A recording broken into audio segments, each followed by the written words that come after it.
pupunta po dito. Alam ko, maraming inaabangan. Again, ako po yung kabayan, Zero Custodio from Net25. I love you, Philippines! And we are one! Thank you, Zero Custodio! Tuwan-tuwa tayo yung driver dito. Kaya, kaya. Huwag mo tatapakan yung silinador ha, under tayo. Gising pa ba? Joke lang. Handa pa ba kayo? Happy Tuesday, let's do it! Tigas talaga ng pagmumukha nito ni Erich Bendalo, no? Tangina, isa siya sa mga pinangalanan ng Marines na tumanggap ng maleta. Pati nga babae, dinideliver daw sa kanya eh. Diba? Tapos ngayon, nagpapatawag siya ng hearing, siyang chairman. So, ang nangyayari niyan, siya ang suspect, siya mag-iimbestiga, siya rin ang judge. Tangina ka, tigas talaga ng pagmumukha mo. Sino ang boses ng bayan? Inday Sara! Inday Sara! Sino ang handang lumaban? Inday Sara! Inday Sara! Para sa kinabukasan, sino ang sagot? Inday Sara for President! Inday Sara! Inday Sara! Para sa masa, siya ang pag-asa! Sino ang boses ng bayan?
kami naman yung mga magaganda.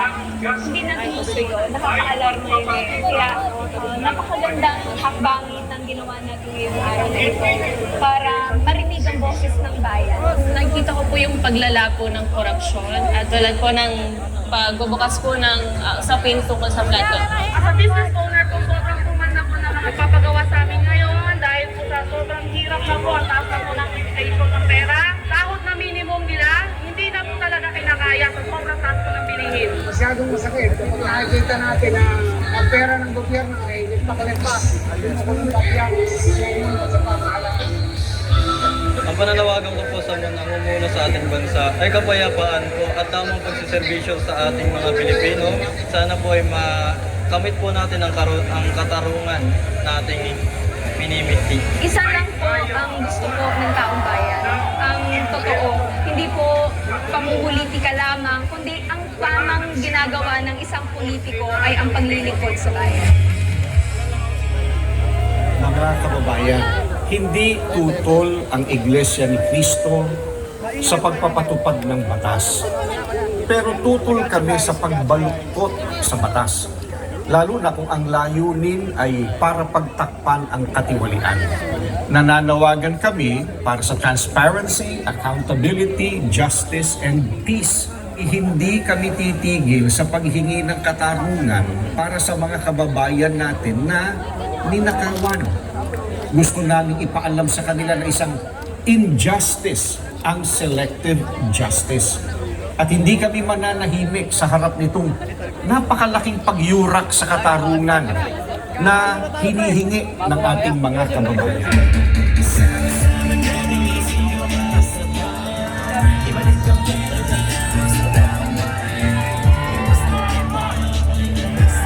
Sa batas, lalo na kung ang layunin ay para pagtakpan ang katiwalian.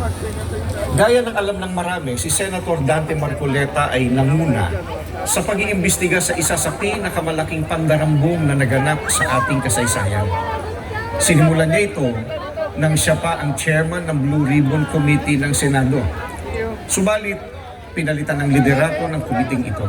Gayunpaman, itinuloy niya ang paghahanap ng hustisya para sa atin ng mga mamamayan. Ang ipinagtataka namin ay kung bakit siya na nagsusulong sa pag-expose ng mga sangkot sa napakalaking pagnanakaw sa Pilipinas ang kakasuhan at ipakukulong sa halip na ang mga na-expose. Ang ikinakaso kay Senator Marcoleta ay plunder na isang non-bailable crime. Sa makatuwid, ipakukulong siya at hindi pwedeng magpiyansa hanggang hindi natatapos ang paglilitis sa kanya. Sa madaling salita ay hindi na niya maitutuloy ang paglalantad o pag-expose sa mga sangkot sa pandarambong na naganap. Pero paano naging plunder ang pagtanggap ng campaign donation?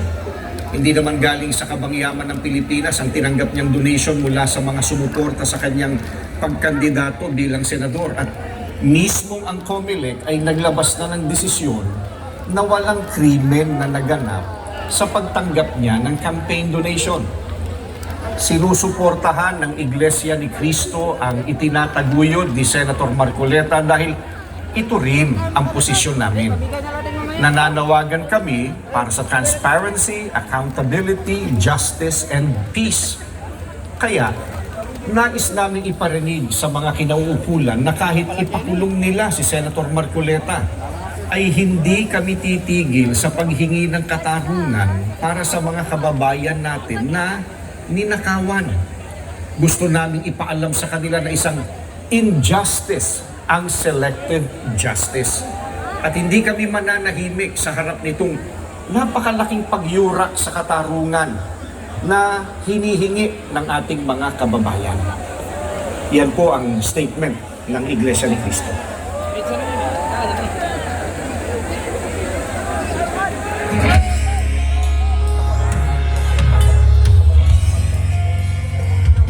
Ay malakas na nakikiisa sa inyong lahat.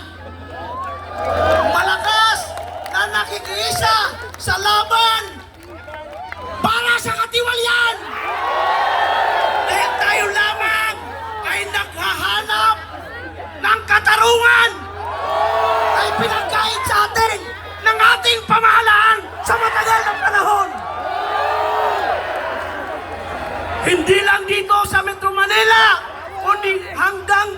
sa Mindanao!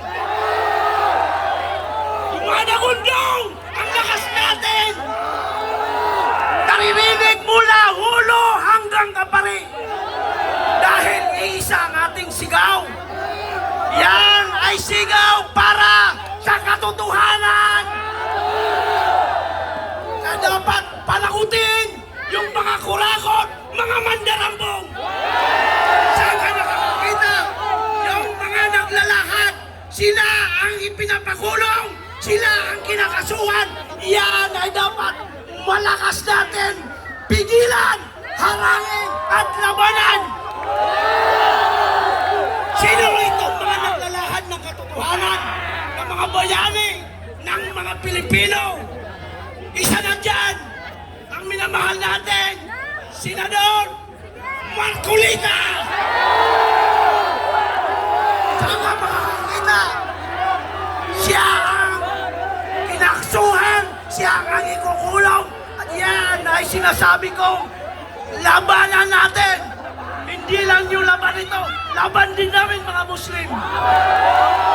Isang malakas na takbir!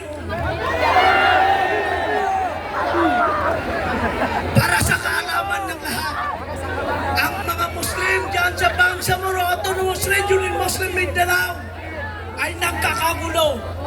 Ang tanong, bakit? Bakit? Bakit? Dahil hindi binigay sa amin ang tunay na kahulugan ng autonomiya. Kami ay nakatali sa Imperial Manila. Kaya kami lahat, inuulit ko, nakikiisa sa labang ito. Dahil, ulitin natin, we are one!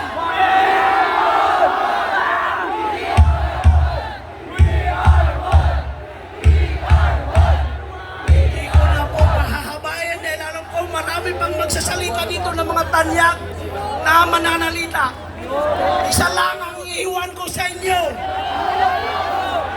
Muslim man o Christian o lumad, kailangan natin magkaisa. Dahil kung walang pagkakaisa, walang kapayapaan. At kung walang kapayapaan, walang kaunlaran. Period. Maraming salamat po.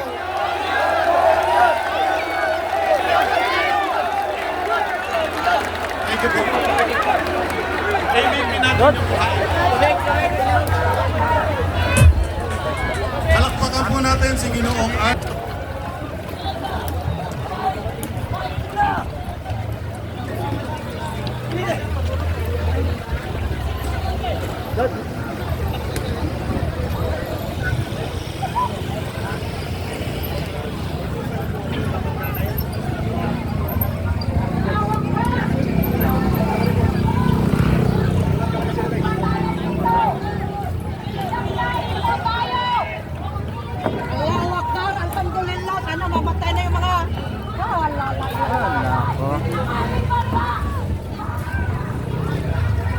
Tayo.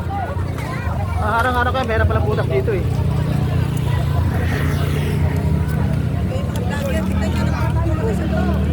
Hindi, ano na po yung ano, basta at saka ano, NBI. Kakasahan na. Kakasahan na.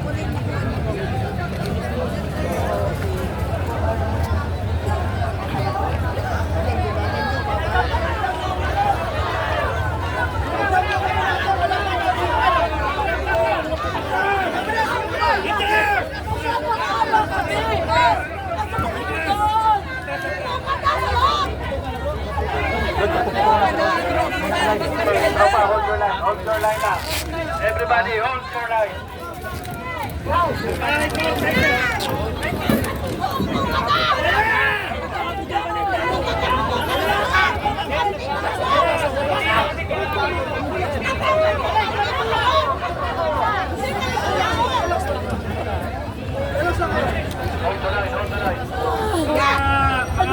Pwede nyo sa bayan!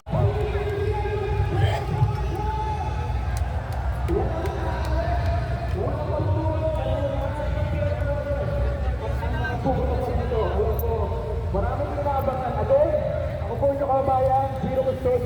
Net25.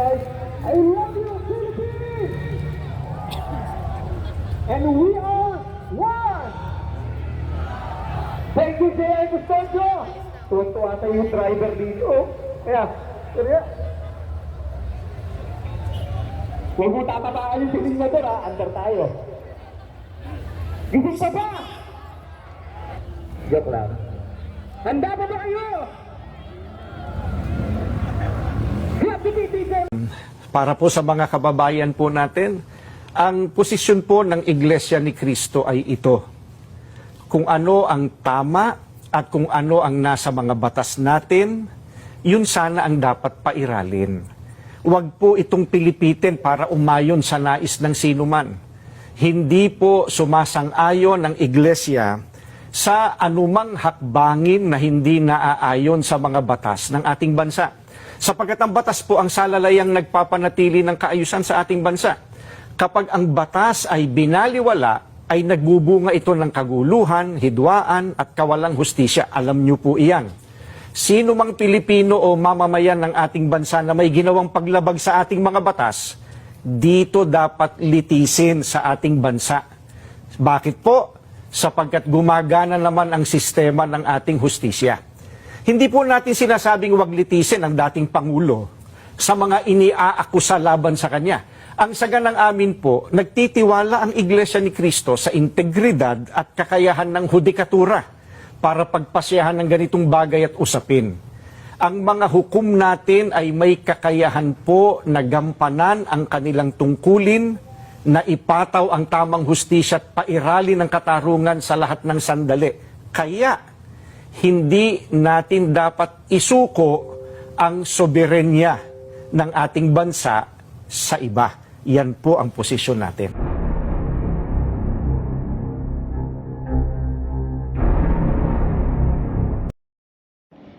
Nag-e-enjoy akong panoorin yung mga dilawan na nagiging aso ni BBM. Hindi ko ma-imagine sa tanang buhay ko na magiging aso yung mga dilawan ng isang Marcos. yung binigyan sila ng dog food ni BBM. Tapos sinabihan sila ni BBM, sit! Kiko, bark! Kiko, sit! Oh my God! It's really funny. It's really hilarious seeing this dilawan niya. Nagiging aso ng isang Marcos. May paano pa yan sila? Hukay namin, papalahin namin yung bangkay ng Marcos. Hindi niya deserve. Ilibing sa libingan ng mga bayani. Binigyan na ng dog food, naging maamong mga asong umahalik sa paan ng isang Marcos. How is it? Kiko, sabi ni BBM, ay mga asong ulol, hindi kayo dito. Ito, dog food. O, sit. Bark. Ayaw, di ba? What a shame.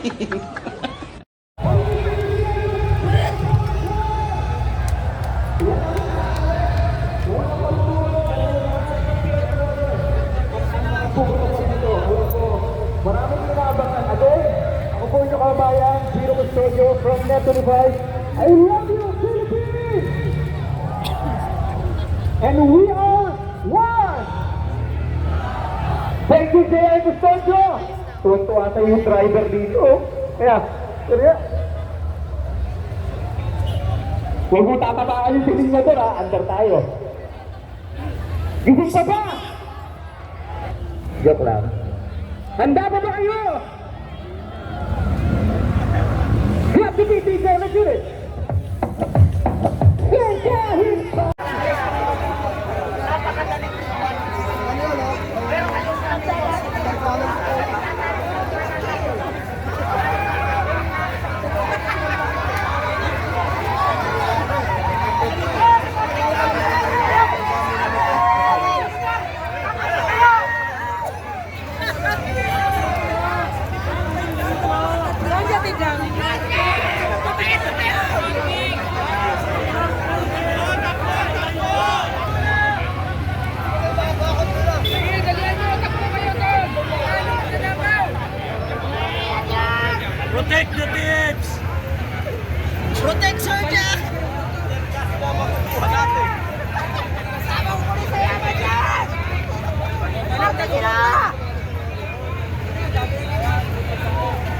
Kulang ka! Tawagin mo pa yung AFP! Dagdagan nyo pa! Tawag kayo ng Air Force! AFP! Protect the magnanakaw!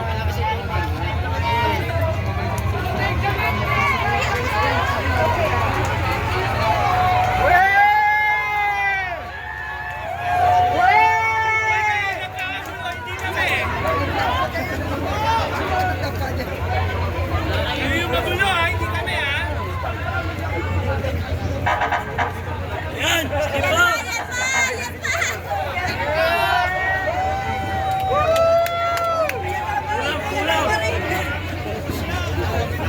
Kulang pala yung cartridge sa lumbat! Kaya naman! Kulang pa!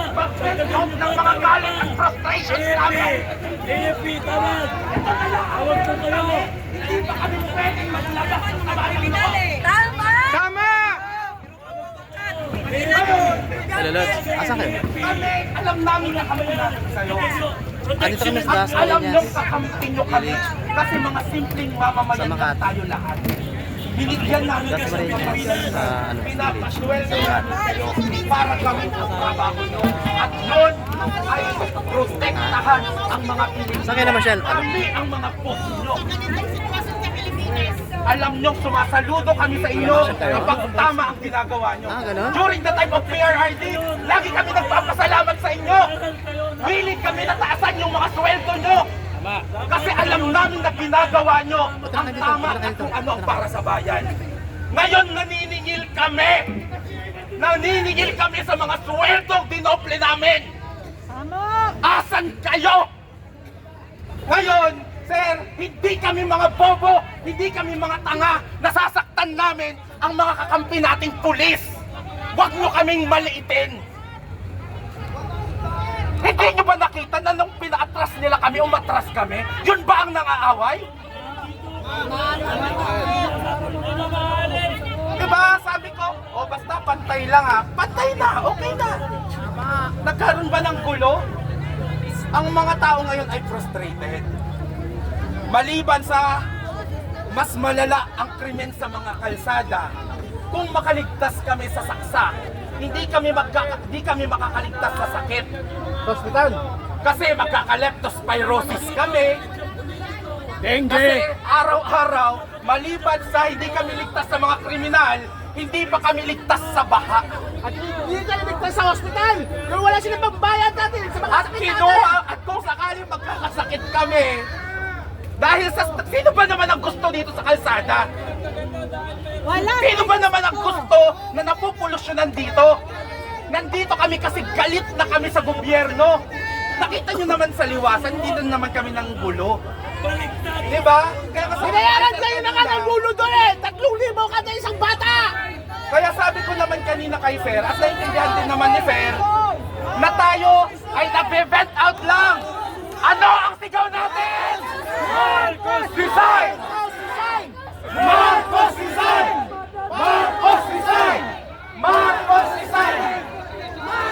Ibabalik na natin. Huling-huli, pasensya na sir, ngayon pa lang masasaktan ang mga damdamin nyo. Ngayon pa lang, marami kayong maririnig na galit. Yun ang aming gagawin. Hindi namin kayo aawayin, hindi namin kayo sasaktan, para hindi nyo din kami saktan, kasi kami ang mga boss nyo. Kami ay mga boss na nagsasabi sa inyo na hindi na namin nagugustuhan ang trabaho ng gobyerno kung saan kabilang kayo. Kami ay mga boss nyo na nagagalit na sa inyo dahil hindi na namin gusto ang kakulangan nyo ng aksyon sa mga nangyayaring ito. Pero again, hayaan nyo kaming maglabas ng aming saloobin. Yun lang.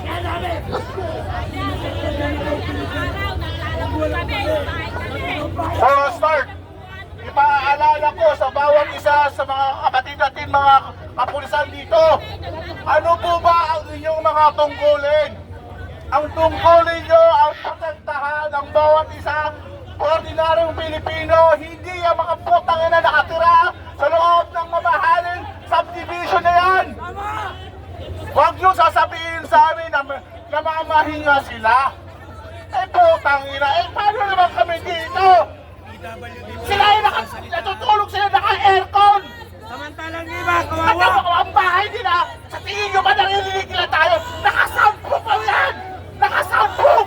Eh putang ina, marinig kaya tayo nila? Hindi! Huwag mo kami dito! Wala na akong battery! Hindi na ako makakauwi! Wala na akong battery! Hindi na makakauwi! Paano ko naman ang taxi ko? Sana maintindihan natin sila. Tax na Natin sila masasalasan. yung protektahan ng nagnanakaw ng pera nyo! Ilabas niyo yung magdanakaw! Inuutosan namin kayo! Hulihin niyo yung magdanakaw sa loob! Ilabas niyo rito! Huwag niyo po protektahan! Pinapasweldohan kayo ng taong bayan! Pinoprotektahan niyo yung magdanakaw!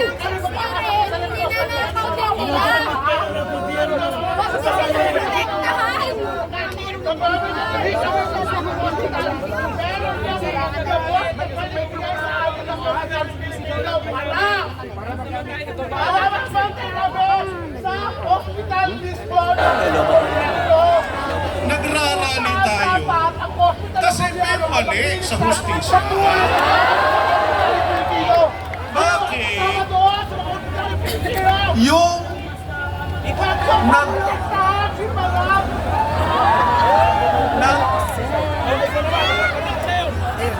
eh.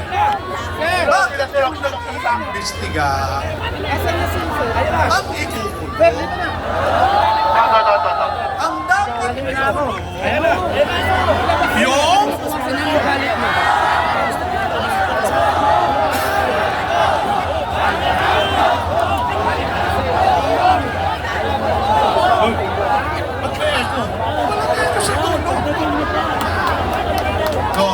tayo po ay patuloy na sumisigaw ng katarungan, ng justisya, ng katotohanan. Kapagkat yan po ang itinuro sa atin at yan ang ating pinaninindigan. Kaya, walang sinasabi, tuloy-tuloy tayo. Because, Kita nyo, after I...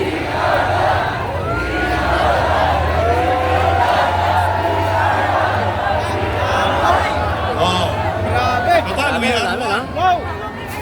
Yung mga basura ninyo, ibulsa nyo, huwag nyo ilalagay sa ibulsa. Meron po kasi nagpapakalat na naman ng fake news. Ang hilig-hilig nilang intrigahin tayo. Siguro naiingit sila kasi hindi nila kayang gawin yung ginagawa natin.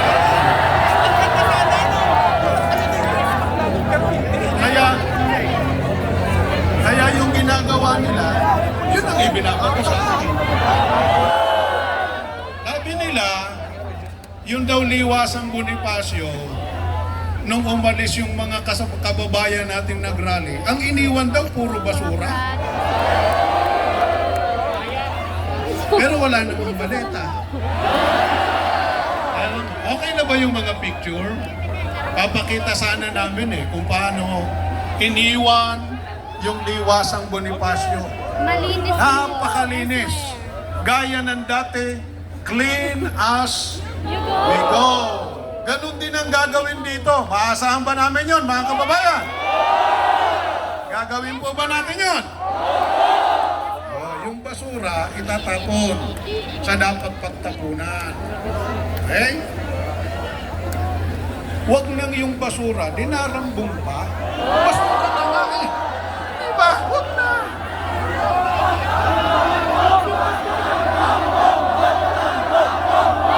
Ayoko nang gamitin yung salitang yan. Nalalagay ako sa alanganin. Oh, sabay-sabay po tayo. Masaya tayo because... We are one! We are one! We are one! We are one! We are one! Mula doon hanggang doon. Parehong doon lang.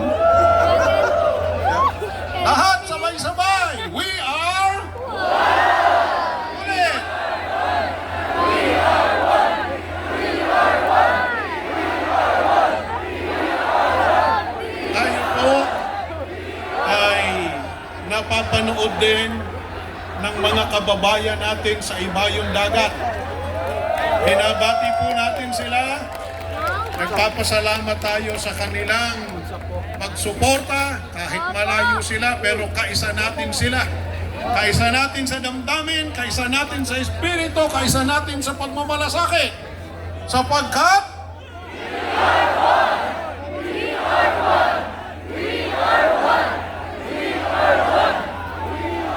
okay. Sige, kakanta na ako. Bukas, sa third day. Sa ngayon, sila muna. Palakpakan po natin.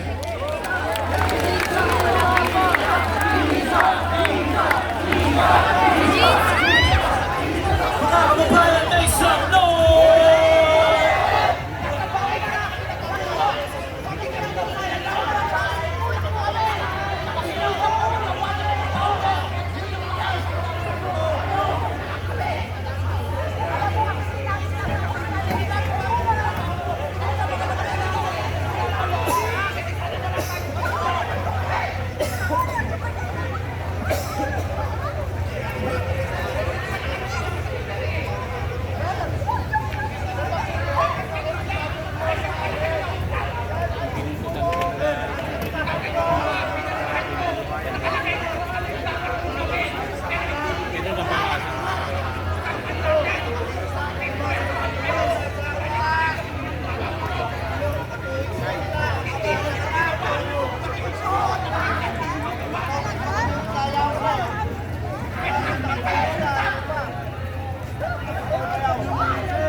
Nasa pamilya nila ngayon. Kasi dito, nabigyan dito dahil sa mga